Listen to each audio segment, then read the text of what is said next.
So my startup app RevTrack has now made a total of $24,480 with a monthly recurring revenue of $2,769.5. So I made a video about this previously on how I built this app, how it made more than $13,000 in just 24 hours, and sort of the lessons that I've drawn from this. And by far the most common comment in that video was, how did you get customers for your app? So in this video, I thought I'd make a video on exactly how we got customers for my new startup and the 4 ways that you can also get customers for your app so that you can start making money from your coding projects. And throughout this video, I will also share the 3 critical mistakes that startup founders usually make that lead their apps to get stuck at $0 of revenue forever. So the lessons in this video are broadly based on Alex Hormozi's book, The $1 Million Leads. Alex Hormozi is this online business guru guy who essentially helps you make money from businesses for free. So this framework is entirely based on his work.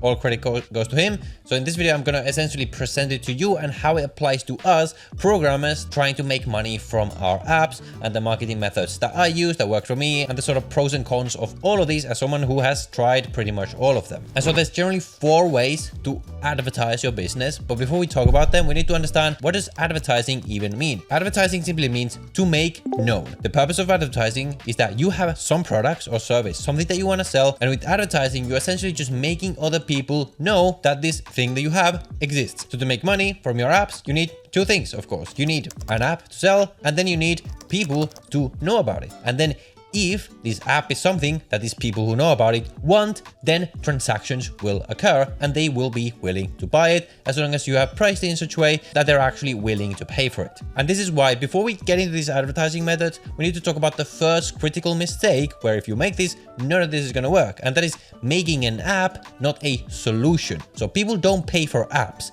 they pay for solutions to problems. No one cares about your fancy code or your fancy app that you created with the latest framework if it's not doing something for your customers that they really want to get done. If it's not making their life easier, if it's not saving them money, if you're creating it for businesses, whatever it is, you need to have something that is solving a painful problem that ideally people are already trying to solve, but you just make it easier for them, or you give them something new that they really want that they haven't been able to get before. And by the way, to create a solution like this, you need to have the skills to actually build a real application. Most developers get stuck because they never learn coding enough to build a real functioning piece of software, which is why it's really useful to go through a program, a bootcamp that teaches you the fundamentals that you can then take to build pretty much any solution that you want. Now, I created one of these programs. It's called Python Developer Bootcamp. So if you're interested in becoming a professional real developer, whether it's in the professional world or if you want to build a startup like I did,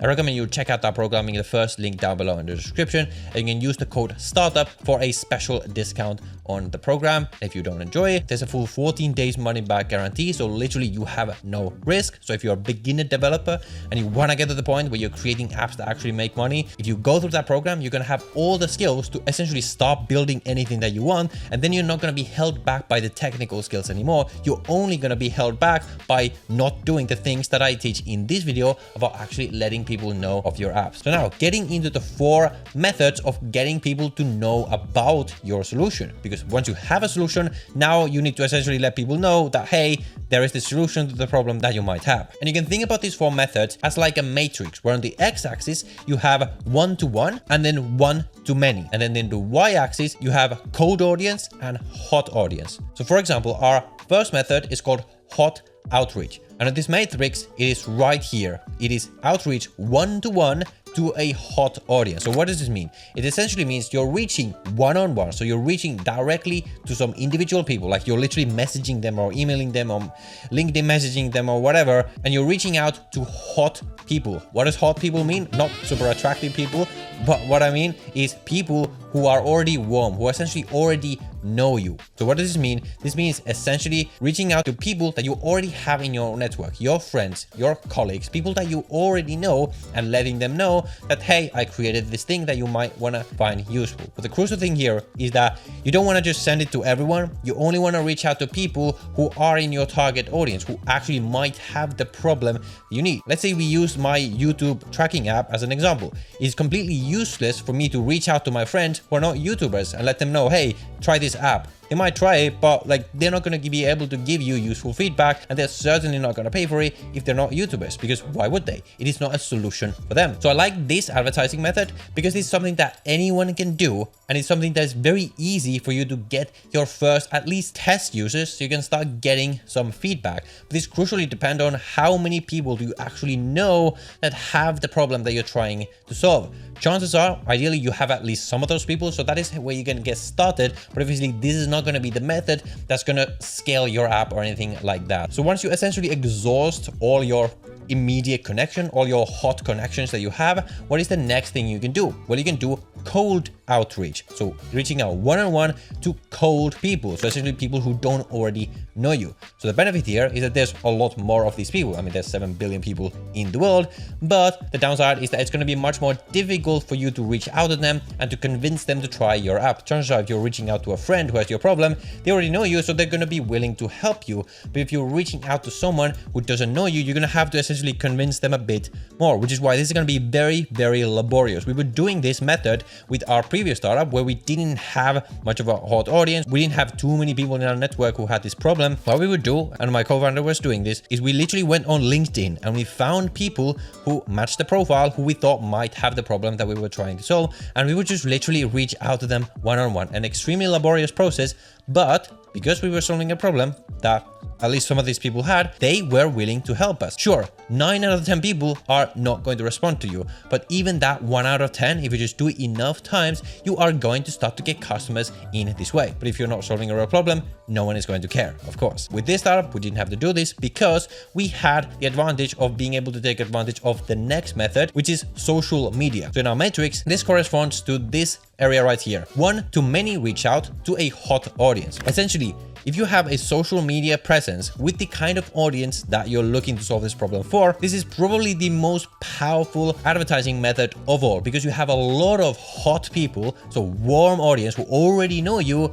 that you can reach out to directly via your social media. Now, I haven't advertised this on this social media account at all because why? The audience that I have on the channel is not the right audience at all for the problem that we're trying to solve. But instead, my co-founder had an audience of YouTubers. He essentially has a YouTube channel where he helps YouTubers. So we were able to very easily get a big wait list and then just advertise it to the wait list, create these little batches of 50 people that sell out almost immediately because you had so many people who trusted my co-founder already. This was very, very easy for us. Now, at this point, a lot of people are going to be like, oh, you're cheating. You had an audience. Oh, you're saying that you need to have an audience to make money with code. No, I'm saying that if you do have this, then it's the most powerful way. But if you don't have it, you can use one of the 3 other methods. But it is absolutely true. If you want to make money with something, one of the best things you can do is create a social media presence. Make yourself known to a lot of people, so then when you do create something, a lot more people are going to be willing to buy it because they already essentially know you via social media. And a lot of people, again, are going to feel uneasy about selling things, like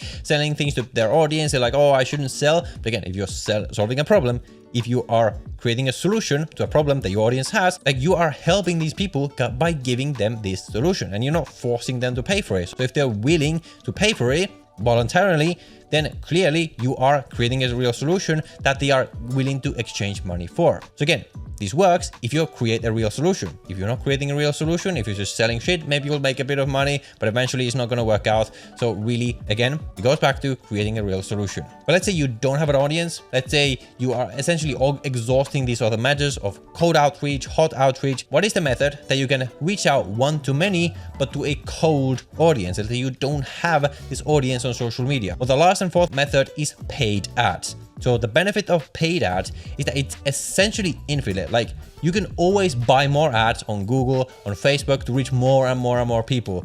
But the downside is that it's going to require money. It's going to require some upfront investment. And as someone who has briefly tried to run ads for some of my businesses, it's very, very difficult to create ads that actually convert. So I would say this is a method that you should only use after you definitely have what's called product market fit. So essentially once you already have a solution that you really know that a lot of people want, and And once you have some money to burn, because the first ads you create, they're not going to work, you're going to have to optimize it a lot and try out many different formats and things like this. But this is really the method that's going to allow you to scale a lot once you have essentially already got a lot of customers and you have got a lot of feedback from them, optimize your product. And once you get ads that work, the beautiful thing about this is that it's essentially like an infinite money machine. Let's say you can make an ad that you run for $10 and you make $15 back. Well, then you can just run the same ad for $100 and theoretically make $150 back, and just keep doing it over and over again until your ads don't work anymore. So what did we learn about all of these things? All of them have downsides. All of them are difficult. So no one ever said that any of this is going to be easy. It's going to be very difficult, because remember, anything worth doing